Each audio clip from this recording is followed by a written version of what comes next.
Hello everyone, my name is Andrel and today I am bringing you another Halo 2 Anniversary Forge tutorial. Today I am showing you how to use scripting to set up weapon dispensers in your Forge maps. I have two designs for you today, one that is a basic switch that makes the weapon drop, and the other one would be having to unlock the switch using grenades. And the grenades will be the currency, so you can use a grenade to make the switch accessible, and then you can use it to make the weapon drop. And both of these are very easy to do and won't require too much of your budget, so yeah, let's get started. Let's start with the basic weapon dispenser. This design that I have is meant to be having the weapon dispenser against the wall, or part of the wall, and now I'm just taking it apart to show you how it works really. First you will need a fusion coil, and you'll want to set its scripting to a certain broadcast channel. This will be the same as your broadcast channel for your switch. The idea is that you will trigger the explosion of the fusion coil and make the weapon drop by using the switch toggle that is set to the same broadcast channel. As for the weapon, make sure its physics is set to normal and put it right on top of the fusion coil. Make sure you lay it on top of it. And as for the spawn time, you can set it to however many you want. I have it set to 5 just for the sake of the tutorial. But the spawn time is actually how often you want the weapon dispenser to be used and to actually drop a weapon. The next thing you'll need is a block set in an incline. What I'm using is the 5x1 short. And I have it set to this 15-degree incline over here, just so that when the explosion is triggered, the weapon easily falls down and won't get stuck anywhere. Next thing you'll need is to create a roof so that when the explosion is triggered, the weapon just won't fly out of your setup. So yeah, make sure there's a roof to seal the weapon in, and just pretty much ensure that it drops into the little pickup point for the players. And yeah, that's pretty much the setup for the basic weapon dispenser. Like I said, it's really easy, and once you're done creating it, you can even test it out in Forge mode itself.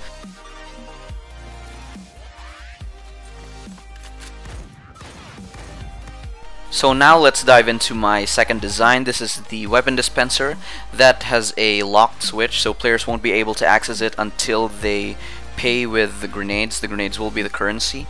Let's start off with the weapon and the fusion coil. The setup will be the exact same as the first setup that I showed.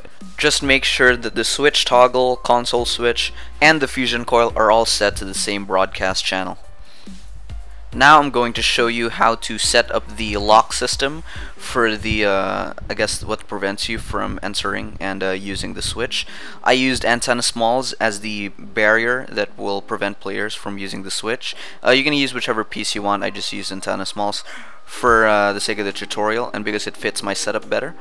You'll also need some trims and this trigger on destroyed. It's the orange one that you'll find at the very bottom of the triggers category. And lastly, you'll need another incline set up like this one. This is to make the grenades bounce into the trigger on destroyed, because it actually needs to hit the orange part of it to activate it.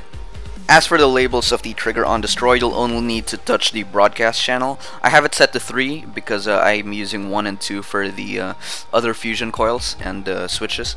So I'm using 3 here, but you can use whichever one you want.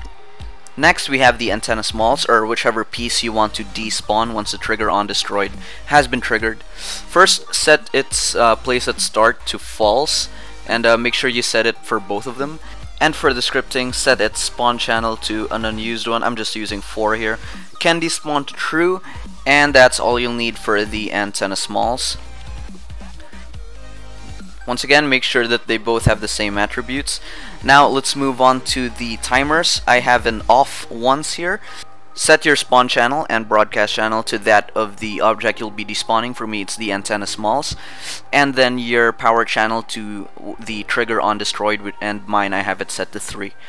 Next is the timer on once.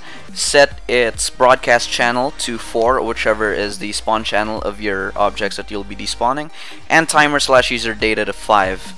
And one more thing I forgot to mention is to set the place at start setting of your timer off once to false.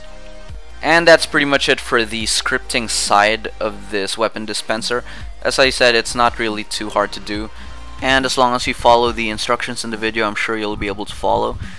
And yeah, just make sure your barriers are there to properly prevent your player from getting into the switch or having access to the switch. And you'll also have to make sure that the trigger on destroyed cannot simply be shot at by the players. They'll have to use the grenade to be able to trigger it. And yeah, that's pretty much it for this Forge tutorial. I will see you guys next year. Goodbye.